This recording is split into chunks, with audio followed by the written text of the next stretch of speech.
महाप्रभु श्री कृष्ण चैतन्य देव जी का माँ जब गंगा स्नान करने जाती हैं तो रास्ते में इनको विष्णु प्रिया जी मिलती हैं। इनको देखकर लगता है कि अगर ये हमारी निमाई की बहू बन जाए तो हमें बड़ा सुख मिल जाए। पर वो सनातन मिश्र जो राज पंडित है उनकी कन्याएं बड़े धनी है और महाप्रभु चैतन्य देव घर में तो राधे राधे जय श्री हरिवंश। आज इस प्रसंग में हम सुनेंगे चैतन्य महाप्रभु का चरित्र, जो कि उनकी माँ के कहने पर उन्होंने विवाह किया। विवाह के पश्चात भी उन्होंने विवाह को त्याग कर प्रभु की भक्ति में लग गए और ब्रह्मलीन हो गए। तो आइए सुनते हैं इस चरित्र को। राधे राधे जय श्री हरिवंश।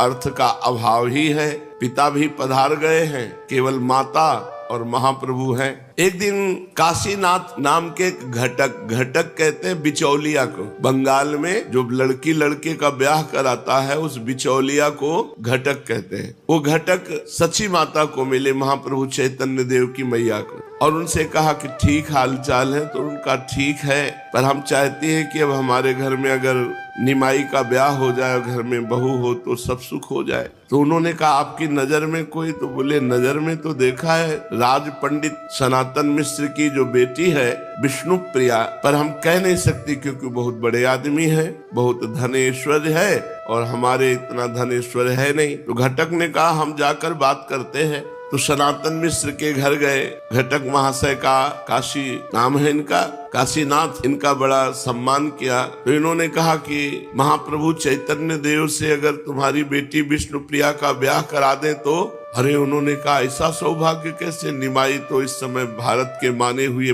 पांडित्य को जो दिग्विजयी अपने को कहलाते थे उनको परास्त कर दिया। इतना उच्च कोटि के विद्वान हैं, भला वो हमारी बेटी से ब्याह कैसे करेंगे? अगर कर ले तो हमारा सौभाग्य। तो उनका हम बात जमाते हैं। बिचौलिया काशीनाथ ने कहा। सनातन मिश्र के यहाँ बात पक्की करके काशीनाथ घटक आ ही रहे थे कि रास्ते में महाप्रभु चैतन्य देव मिल गए। निमाई पंडित वो नमस्कार करते हुए कहा कहो पंडित तुम तो घटाया करते हो, किसको घटा के कहाँ से आ रहे हो? घटक महाशय उनको कहते। तो हंसते हुए घटक ने कहा मैं घटाता नहीं हूँ, मैं जोड़ता हूँ, 1 से 2 करता हूँ। 1 से 2 करना तुमको भी चाहता हूँ, तुम एक हो, तुम्हारा ब्याह करवाना चाहता है। कुछ आश्चर्य सा प्रकट करते हुए निमाई पंडित ने कहा मैं आपकी बात का मतलब नहीं समझा, कैसा बढ़ाना स्पष्ट बताइए। जरा आवाज को बढ़ाते हुए जोर देकर घटक ने कहा राज पंडित सनातन मिश्र की पुत्री के साथ तुम्हारे विवाह की बातें पक्की करके आ रहा हूँ, बताओ तुम्हें मंजूर है ना? तो बड़े जोर से हंसते हुए इन्होंने कहा हाँ हाँ हमारा विवाह और राज पंडित की पुत्री के साथ हमें तो कुछ पता नहीं है। कहते कहते हंसते हुए घर चले गए।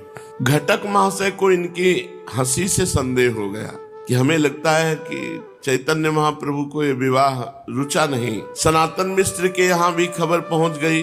सुनते ही पूरे घर में उदासी छा गई। सनातन मिश्र ने कहा हम जिस बात की शंका करते थे वही हुआ ना। अरे वो इतने बड़े पंडित हमारी पुत्री से विवाह क्यों करने लगेंगे? और सबसे बड़ी बात कि हमारी बेइज्जती भी तो होगी अगर विवाह नहीं करेंगे। तो बोले राजपुत्री के साथ विवाह तय हुआ था, वो हम इसी बात से डर रहे थे कि कहीं वो ना कह दे। सबको पता चल गया है लड़की का विवाह निमाई पंडित के साथ होगा। यदि ना हो सका तो मेरी बड़ी इज्जत की बात है, लज्जा की बात है। ये सोचकर उन्होंने उसी समय काशीनाथ घटक को बुलाया और अपनी चिंता का कारण बताकर सची माता से स्पष्ट उत्तर लाने की बात कही। घटक महाशय उसी समय चैतन्य महाप्रभु की माता सची माता के पास गए और राज पंडित सनातन मिश्र की पूरी चिंता की बात कह दी। ये सुनकर सची माता ने कहा तुम चिंता मत करो, निमाई मेरी बात को कभी टाल नहीं सकता, मेरी आज्ञा का उल्लंघन नहीं कर सकता, इसलिए मैंने उससे इस संबंध में कोई पूछताछ नहीं की है। आज वो पाठशाला से आवेगा तो मैं उसे पूछ लूंगी। मेरा ऐसा विश्वास है कि मेरी आज्ञा को कभी टाल नहीं सकता। कल मैं तुम्हें इसका ठीक ठीक उत्तर दूंगी। माता का ऐसा उत्तर सुनकर घटक अपने घर को चले गए। इधर जब शाम को पाठशाला से पढ़ाकर महाप्रभु चैतन्य देव घर आए तो माता ने इधर उधर की दो चार बातें करते हुए बड़े प्रेम से कहा, निमाई बेटा, मैं एक बात पूछना चाहती हूँ, क्या सनातन मिश्र वाला संबंध तुझे मंजूर नहीं है? लड़की तो बड़ी सुशील और चतुर है, मैं उसे रोज गंगा जी पर देखती हूँ। निमाई ने लजाते हुए कहा, मैं क्या जानूं, जो तुम्हें अच्छा लगे वो करो। माता को ये उत्तर सुनकर बड़ा संतोष हुआ। इन्होंने अपनी माता के संतोषार्थ स्वयं एक मनुष्य द्वारा सनातन मिश्र के यहाँ विवाह की तैयारी पक्की, ऐसी खबर भिजवा दी चैतन्य महाप्रभु ने।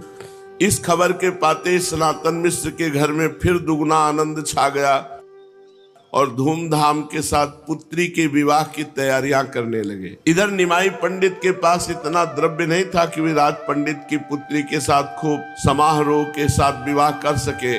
इसके लिए वे कुछ चिंतित से हुए। धीरे धीरे इस बात की खबर इनके सभी विद्यार्थी तथा स्नेहियों को लग गई। विद्यार्थी बड़े प्रसन्न हुए, आकर कहने लगे कि गुरुजी, ज्योनार की मिठाइयां तो खूब खाने को मिलेंगी। सनातन मिश्र तो राज पंडित ठहरे, खूब जी खोलकर विवाह करेंगे, बढ़िया बढ़िया मिठाइयां बनावेंगे, खूब आनंद रहेगा। ये सब विद्यार्थियों की बातें सुनकर निमाई पंडित हंस देते। उस समय नवद्वीप में बुद्धिमंत खां ही सबसे बड़े जमींदार थे। वे उस समय के एक प्रकार के नवद्वीप के राजा ही समझे जाते थे। निमाई पंडित से वे बहुत स्नेह करते थे। इनके विवाह की बात सुनकर वे इनके पास पाठशाला में आए। जिनके चंडी मंडप में पढ़ाते थे वे मुकुंद संजय भी वहीं बैठे थे।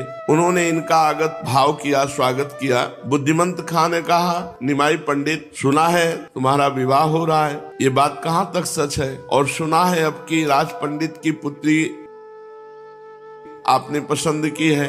कुछ लजाते हुए इन्होंने कहा, आप जो भी सुनेंगे वो सत्य ही है। भला आपके सामने झूठ बात कहने की किसी की हिम्मत हो सकती है? इस उत्तर से प्रसन्न होकर बुद्धिमंत खां ने कहा, तब तो खूब मिठाई खाने को मिलेगी। हाँ, एक प्रार्थना ये है कि आपकी तरफ से जितना विवाह का खर्चा होगा उसकी जिम्मेवारी हम ले रहे हैं। देखो, जो भगवान के भरोसे होता है, भगवान न जाने कहां से व्यवस्था कर देते हैं। महाप्रभु सर्वलोक महेश्वर भगवान के ही स्वरूप है, लेकिन प्रगटे तो निर्धन घर में। अब देखो, ब्याह की जरूरत है तो भगवान ने कैसी व्यवस्था कर दी। वहां के जमींदार बुद्धिमंत खां अपने आप आ गए और कहा, विवाह की जिम्मेवारी आपकी तरफ की हम लेते हैं, और लड़की तरफ की तो राज पंडित हैं, उनके पास कोई कमी नहीं। बीच में ही मुकुंद संजय बोल उठे, वाह साहब, सब आप खर्चा करेंगे ऐसा नहीं, अकेले अकेले आपको आनंद नहीं उठाने देंगे। हंसते हुए बुद्धिमंत खां ने जवाब दिया, आप भी अपनी इच्छा पूर्ण कर ले। अरे, बहुत बड़े निमाई पंडित का विवाह हो रहा है और राज पंडित की पुत्री के साथ शादी है। राजकुमार की ही बात खूब ठाट बाट से विवाह करेंगे, आप जितना भी चाहें खर्च कर ले। इस प्रकार विवाह के संपूर्ण खर्च का भार तो इन दोनों महाधनियों ने उठा लिया। अब निमाई इस बात से निश्चिंत हो गए। फिर भी उन्हें बहुत सा काम करना बकाया था। विद्यार्थियों की सहायता से सब विवाह की तैयारियां करने लगे। सभी बड़े बड़े पंडितों को निमंत्रण किया गया। विद्वान मंडली में ऐसा एक भी पंडित नहीं बचने पाया जिसके पास निमंत्रण न पहुंचा हो। इधर पूर्वोक्त दोनों धनाढ्यों ने विवाह के लिए गाने, नाचने का, आतिशबाजी का, फुलवारी का, अच्छे अच्छे बाजों का और भी सजावट के बहुत से सामानों का भली भांति प्रबंध किया। नियत तिथि के दिन अपने स्नेही बहुत से पंडित विद्यार्थियों और अन्य गणमान्य सज्जनों के साथ बारात सजाकर निमाई पंडित विवाह के लिए चले। वे आगे आगे पालकी में जा रहे थे, दोनों ओर चंवर ढुराए जा रहे थे, सबसे आगे भांति भांति के बाजे बज रहे थे। इस प्रकार खूब समारोह के साथ वे सनातन मिश्र के द्वार पर जा पहुंचे। मिश्र जी ने सब लोगों का यथोचित खूब सम्मान किया। सभी के ठहरने, खाने पीने और मनोरंजन का उन्होंने बहुत ही उत्तम प्रबंध कर रखा था। उनके स्वागत सत्कार से सभी लोग अत्यंत प्रसन्न हो गए। गोधूली के शुभ लगन में निमाई पंडित ने विष्णु प्रिया का पानी ग्रहण किया। ब्राह्मणों ने स्वस्त्ययन पढ़ा, वेदज्ञों ने हवन कराया। इस प्रकार विवाह की सभी लौकिक तथा वैदिक कृत्य बड़े ही उत्तमता के साथ समाप्त हुए। विष्णु प्रिया ने पतिदेव के चरणों में आत्मसमर्पण किया। देखो, पहले था माता पिता या घर के बड़े बूढ़े ब्याह तय कर आए और ब्याह हो गया तब वधू को देख पाता था लड़का। अब आजकल ये जो सब गंदी बातें चली हैं, बॉयफ्रेंड गर्लफ्रेंड, तो बहुत हानिकारक है ये गृहस्थी में। जो चंचल लड़कियां हैं, कई कई लड़कों से प्रेम करती हैं, वो भला एक पति के पास कैसे ठहर पाएंगे? जो चंचल लड़के हैं, कई कई लड़कियों के साथ ऐसे गलत आचरण करते हो, भला एक पत्नी के साथ कैसे ठहर पाएंगे? अगर एक पत्नी व्रत नहीं है, एक पातिव्रत नहीं है, तो गृहस्थ आश्रम ही क्या, वो तो व्यभिचार का घर है। ऐसी जगह संतानें वर्ण संकर होती है, पितरों को श्राद्ध आदि नहीं मिलता है, पितर असंतुष्ट हो जाते हैं। और कैसी परिपाटी थी, बूढ़ी बूढ़ी माई भी इतना घूंघट रखती, धर्म मर्यादा इज्जत पवित्रता, अब वो तो सब खूंटी पे टंगी रह गई। आज का जो वातावरण है इन सब बातों को मजाक मानेगा। विष्णु प्रिया जी ने अपने पतिदेव के चरणों में आत्मसमर्पण किया। निमाई ने उन्हें अपने बाएं भाग में बिठा करके पूर्ण ब्याह की सब सामग्री, जितनी भेंट पूजा सब उनके पिता ने दी। साथ लेकर विद्यार्थियों के साथ ब्याह संपूर्ण होकर के जाने को तैयार हुए। दूसरे दिन सनातन मिश्र ने सभी विद्वान पंडितों की सभा की, उनकी योग्यता अनुसार यथोचित पूजा की, खूब भेंट बरातियों को दी और विष्णु प्रिया जी के साथ चढ़ करके निमाई पालकी में विवाह करके घर आए। महाप्रभु चैतन्य देव का विवाह श्री विष्णु प्रिया जी से संपन्न हुआ। चिरकाल से जिसे अपनी पुत्र वधू बनाने के लिए सची माता उत्सुक थी, आज उसे ही पुत्र वधू के रूप में अपने घर आई देखकर बहुत प्रसन्नता हुई। वह उस युगल जोड़ी को देखकर मन ही मन अत्यंत प्रसन्न हो रही थी। घर में घुसते ही चौखट में विष्णु प्रिया जी की अंगुली पिचक गई और उससे रक्त धारा बहने लगी। मैया का हृदय बड़ा दुखी हो गया कि अभी नवीन वधू और प्रवेश करते ही ये तो भारी अपशकुन है। बहुत दुखी हुई, क्योंकि वैसे ही दुख में जीवन था। फिर थोड़े दिन में बात भूल गई, पर अपशकुन तो हो गया। पूरा जीवन रो रो करके माता को बिताना पड़ा, विष्णु प्रिया जी को बिताना पड़ा। महाप्रभु तो संन्यास लेकर के जगत उद्धार के लिए चले गए। विष्णु प्रिया को पाकर के निमाई अत्यंत प्रसन्न हुए और विष्णु प्रिया भी अपने सर्वगुण संपन्न पति को पाकर परम आह्लादित हुई। अब जैसे जैसे महाप्रभु की अवस्था बढ़ रही थी, वैसे वैसे इनके स्वभाव का परिवर्तन हो रहा था। बड़ा गंभीर स्वभाव, एकांत में बैठ करके भगवत चिंतन परायण, हृदय का एकदम परिवर्तन। विवाह होने के बाद सारी चंचलता न जाने कहाँ खो गई। आप एकदम भगवान के ध्यान में गंभीर मुद्रा में बैठे रहते और शरीर में भी भावावेश आने लगे। महाप्रभु के शरीर के सभी अवयव स्वभाव के ही अनुसार बने हैं। मनुष्य जैसे जैसे प्राकृतिक विचारों को छोड़ता है और भगवान का चिंतन करता, वैसे वैसे उसके शरीर में दिव्यता आने लगती है। वो प्रकृति से ऊंचे उठ जाता है। उसका पांच भौतिक शरीर फिर अधिक काल टिकता नहीं है। इसीलिए बड़े बड़े महापुरुष जवानी अवस्था में, कम अवस्था में शरीर छोड़कर पधार गए, क्योंकि जब भगवद आवेश आता है तो ये शरीर सह नहीं पाता, पंचभूतों से बना हुआ, और कोई न कोई भयानक रोग बन जाता है या कोई भयानक परिस्थिति बन जाती है और उनका शरीर छूट जाता है। ये महापुरुषों में होता है। तुम लोग मत डरो हाँ कि हमारा शरीर छूट जाएगा, इस कोटि के महापुरुष नहीं हो कि तुम्हारा शरीर छूट जाएगा। नहीं, लोग सुनकर के कहते ना कि भक्ति करे तो पूरा परिवार बर्बाद हो जाता है। तुम उस कोटि के भक्त नहीं हो। जिस कोटि के हो, खूब खाओ पियो, थोड़ा नाम जप कर लो, कीर्तन कर लो, जी ले, बस ऐसे है। इस कोटि के भक्त थोड़े कि भावावेश आ गया और शरीर छूट जाएगा। कई प्रश्न करते हैं, इसलिए हम बताते जाते हैं बीच बीच में कि तुम उस कोटि के नहीं हो कि तुम्हारा शरीर छूट जाएगा। शरीर को तुम ममता से पकड़े हुए हो, तुम्हारे अंदर ऐसे भाव आने वाले नहीं। भावुक ज्ञानी और प्रेमी महात्मा कम अवस्था में शरीर छोड़कर जाते हुए देखे गए। भगवान शंकराचार्य जी बहुत कम अवस्था में, चैतन्य देव महाप्रभु जिनका चरित्र सुन रहे, ज्ञानेश्वर, स्वामी राम तीर्थ, जगत बंधु, ये बड़े बड़े महापुरुष अल्प अवस्था में शरीर को छोड़ करके चले गए। कारण कि पंचभूतों में इतनी सामर्थ्य नहीं है कि उनके भावावेश को सह सके, तो फिर शरीर किसी न किसी बहाने अस्वस्थ हो जाता है और शरीर छूट जाता है। हाँ, कोई कोई महापुरुष अपने संकल्प का कुछ अंश देकर लोक कल्याण की जिसे भगवान ने सेवा दी है, वो अपने शरीर को बनाए रखते हैं। फिर भी उनमें भावुकता की अपेक्षा ज्ञानांश की अधिकता होती है। जिनके शरीर बचे रहते हैं, ज्ञान अधिक होता है और वो अपने संकल्प से भगवान की आज्ञा पालन करने के लिए शरीर को बनाए रखते हैं। इसलिए सभा को उपदेश आदि देने की उनमें क्षमता बनी रहती है। जब भावुकता की चरम सीमा पहुंचती है तो संकल्प करने का होश ही नहीं रहता और शरीर असमर्थ हो जाता है। फिर वो झेल नहीं पाता, प्रेम को झेल पावे शरीर ऐसा नहीं। जब हृदय में सहसा प्रबल भावुकता का उदय होता है तो निर्बल शरीर उसको सहन नहीं कर सकता। किसी किसी का शरीर तो उसी वेग में शांत हो जाता है। बहुत से उसे सहन तो कर लेते हैं किंतु भारी रोगों से युक्त हो जाता है शरीर, असाध्य रोगों से। असाध्य रोग ही प्रेम को रोक सकता है, असाध्य रोग ही प्रेम के वेग को सह सकता है, नहीं दूसरे की सामर्थ्य नहीं है। जिनसे भगवान इस जगत में कुछ मंगल कराना चाहते हैं वे उस वेग को पूर्ण रीति से आने ही नहीं देते। अगर आ भी गया तो सहन करने की सामर्थ्य दे देते हैं, किंतु उनके शरीरों पर भी उसका असर पड़ता है।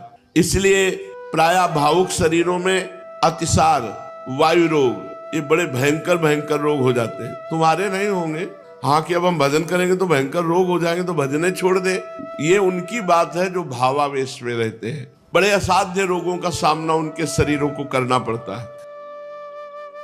संसारी लोगों को रोग, ये रोग नहीं होते और सब होते। ये तो बात होती कि इतना प्रेम का वेग होता है कि किडनी, लीवर, हृदय सबकी सामर्थ्य हाथ उठा देते हैं सब, उस प्रेम को झेलने की सामर्थ्य नहीं रहती। तभी अल्प अवस्था में शरीर छूट जाता है और भगवान जिससे मंगल कराना चाहते हैं जितने समय तक उतने समय तक उनका शरीर रहता है। संसारी लोग तो प्रायः 40-50 वर्ष की अवस्था के बाद शरीर उनका रोगी होता है, लेकिन भावुक के हृदयों में ये उद्वेग के रूप में रोग जागृत हो जाता है। ये साधारण रोग नहीं है, ये प्रेम रोग को सहने के लिए दिया जाता है। जैसे हमने बताया एक बार सत्संग में कि एक शीशा है, उसे अगर आप एक कंकड़ मारो टूट जाता है, लेकिन उसे गरम ठंडा, गरम ठंडा, ठंडा गरम ऐसे प्रक्रिया की जाती है तो बुलेट प्रूफ हो जाता है, गोली मारो तो भी नहीं टूटेगा। ऐसे ही दुख सुख विपत्ति, दुख सुख विपत्ति भगवान दे देकर अपने भक्त को इतना मजबूत कर देते हैं कि भारी से भारी विपत्ति में भी वो चलायमान नहीं होता। किसी को वायु रोग हो जाता है, किसी को मस्तिष्क रोग हो जाता है, किसी को उन्माद रोग हो जाता है। ये जरूर हो जाते हैं प्रेमियों को, हमने देखा है, पूरा शरीर कांपता रहता है। वायु रोग हो गया, उन्माद, बोलते रहते हैं बेमतलब, क्या बोल रहे हैं, कोई मतलब नहीं है, कोई तुकतान नहीं है, उन्माद अवस्था।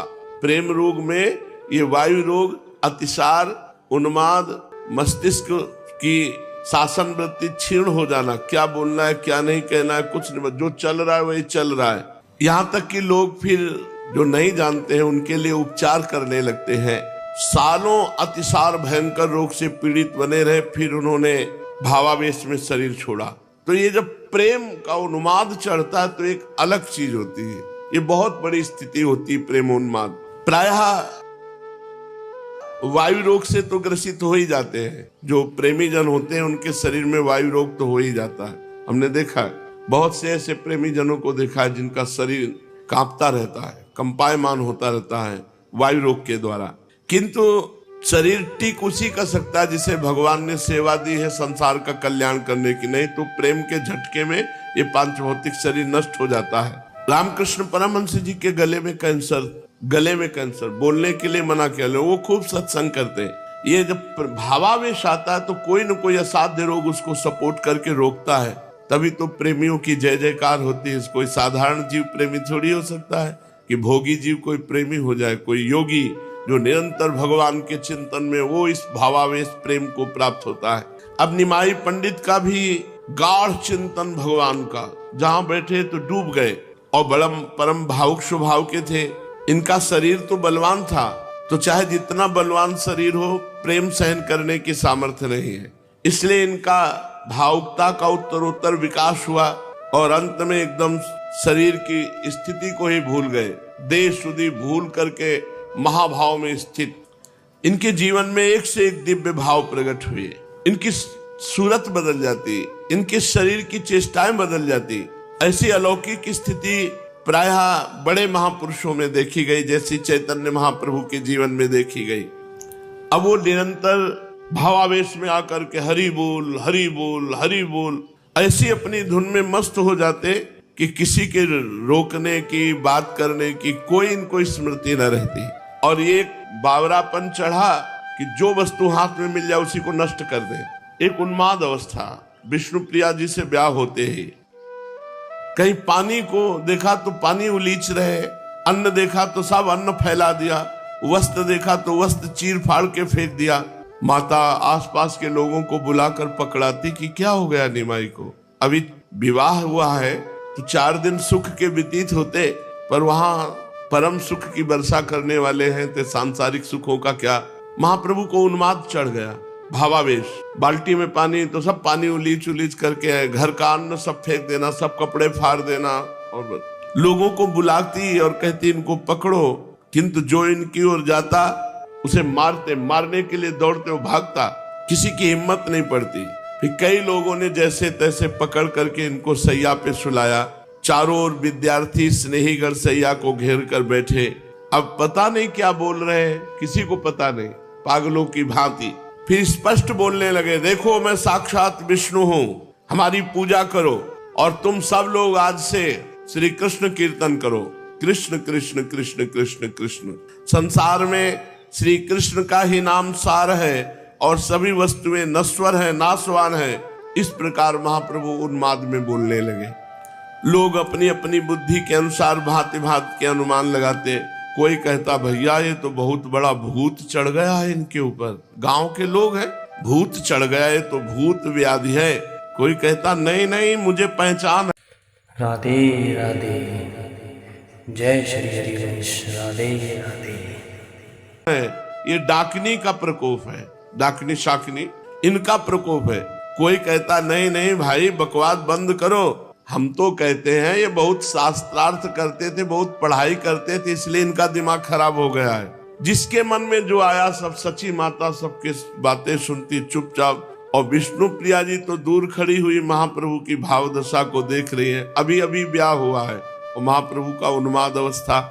कोई कहता रहे इनके दिमाग की गर्मी बढ़ गई है। वैद्य बुलाए गए, वैद्यों ने देखा, उन्होंने कहा कि वायु रोग है। सब अपने, कोई कहता भूत है, कोई कहता डाकनी, कोई कहता दिमाग खराब हो गया, कोई कहता दिमाग की गर्मी चढ़ गई दिमाग में, कोई वैद्य कहता वायु रोग हो गया है। महाप्रभु वैसी उन्माद अवस्था में उनको लोग सैया पर पड़ाए हुए थे। बुद्धिमंत खां मुकुंद संजय दोनों धनियों ने जब सुना तो बड़े बड़े वैद्य लेकर के दौड़े दौड़े आए। ये बड़े धनिक थे, नाना प्रकार की मूल्यवान औषधियां साथ लाए। वैद्यों की सम्मति से विष्णु तेल, नारायण तेल और भी बहुत सी दिव्य औषधियां महाप्रभु के लगाई गई। भांति भांति के उपचार किए गए, उनसे कोई फर्क नहीं पड़ा। स्वाभाविक ही धीरे धीरे स्वस्थ हुए। जब स्वस्थ हुए तब देखकर सब प्रेमियों को, विद्यार्थियों को, सची माता को, सबको सुख मिला। अब ये फिर धीरे धीरे अपनी पाठशाला में जाकर अध्ययन कराने लगे। अब इनके स्वभाव में बहुत कुछ परिवर्तन हो गया। अभी पहले की भांति लोगों से छेड़खानी नहीं करते थे, इनमें बहुत गंभीरता आ गई। वैष्णवों की हंसी करना इन्होंने एकदम छोड़ दिया। इन्हें स्वस्थ देखकर लोग कहते भगवान की बड़ी कृपा हो गई कि निमाई स्वस्थ हो गए। अरे भाई ये शरीर नाशवान है, क्षणभंगुर है, अब कुछ कृष्ण कीर्तन भी करना चाहिए। आयु को इस तरह बिता देना ठीक नहीं है। ये हाथ जोड़कर उन्हें प्रणाम करते जो ऐसे ब्राह्मण लोग इनको शिक्षा देते। वैष्णवों को इनके स्वभाव परिवर्तन से बड़ी प्रसन्नता हुई। अब ये नियमित रूप से भगवान की पूजा करने लगे। निमाई पंडित तुलसी दल आदि से भगवान की अर्चना वंदना करना, संध्या पूजा करके पढ़ाने के लिए जाते। सभी विद्यार्थियों के सदाचार के ऊपर अत्यधिक ध्यान रखते। मस्तक पर तिलक होना चाहिए, बिना तिलक के जितना भी पूजा भजन साधन होता है वो व्यर्थ माना जाता है। इसलिए चाहे रज का तिलक हो, चाहे चंदन का तिलक हो, मस्तक पर आचार्य परंपरा का तिलक होना चाहिए। अगर कुछ ना हो तो रज लेके ऐसे लगा लो, पर मस्तक खाली नहीं होना चाहिए। जो तिलक नहीं लगाता उसको बुलाते और कहते आज तिलक क्यों नहीं लगाया।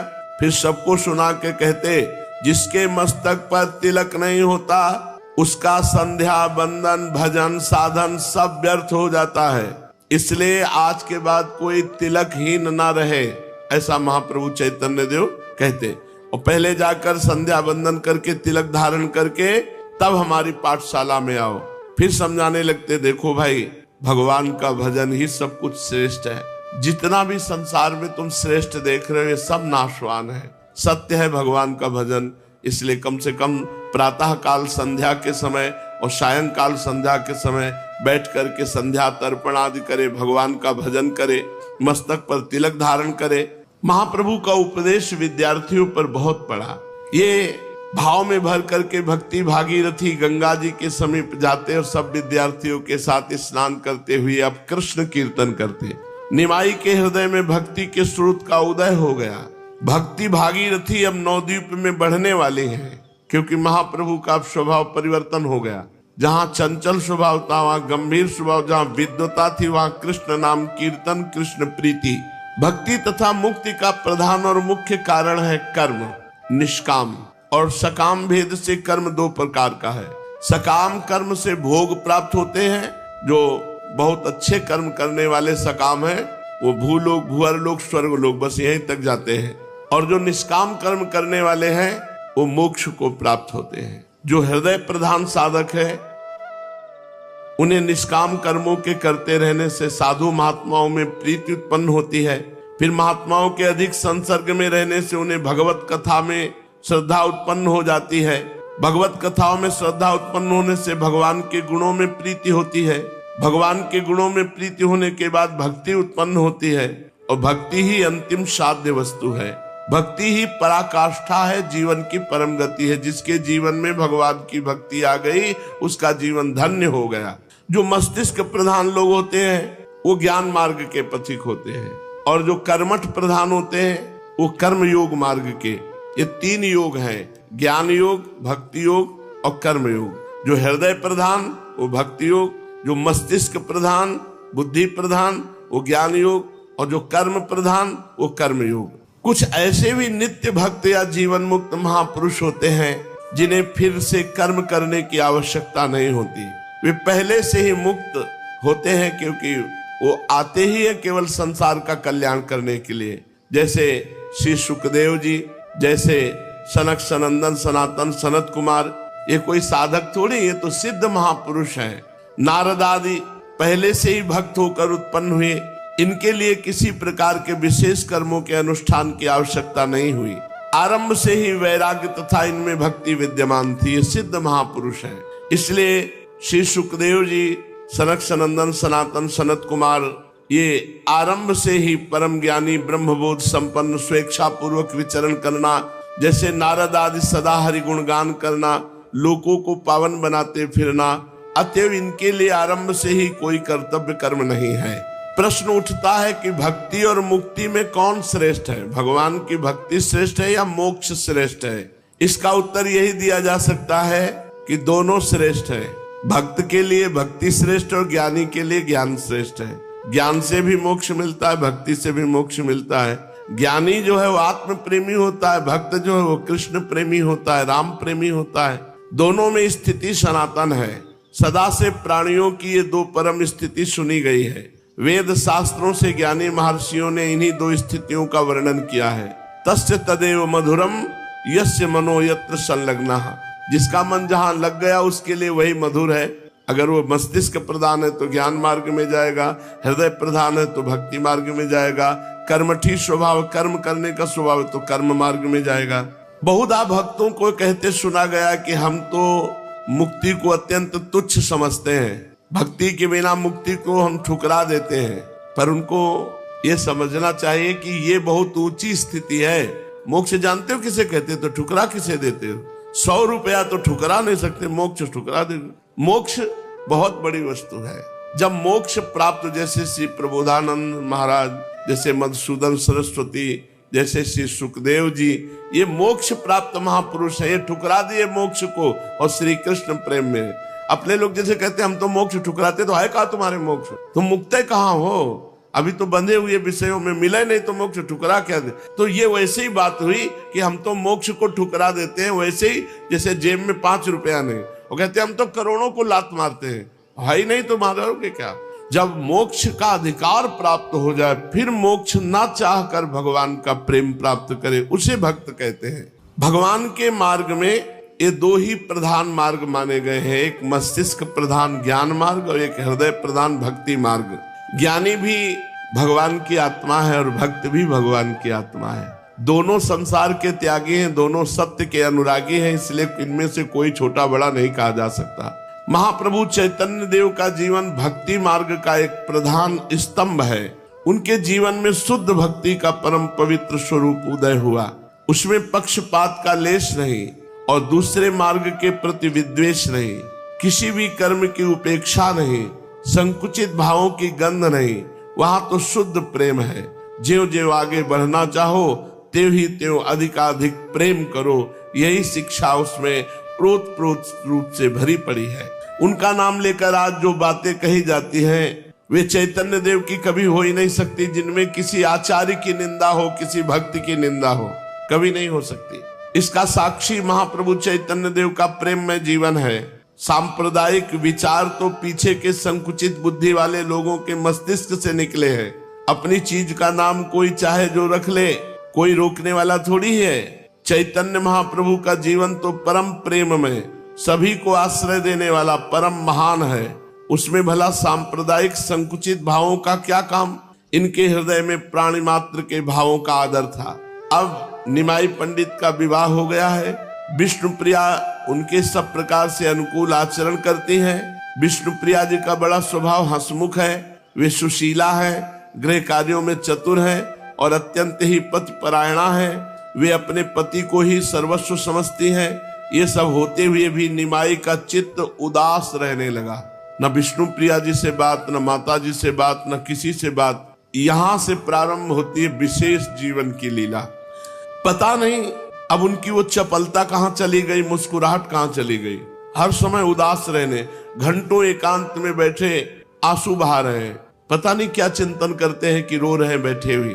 कोई संसारिक पुरुष से मिलना नहीं, किसी से बातचीत नहीं करना, अब कुछ अच्छा नहीं। यही नारायण हरिभजन में पांचों न सुहात, विषय भोग, निद्रा, हंसी, जगत प्रीति, बहु बात। ये 5 बातें भजनानंदी को अच्छी नहीं लगती।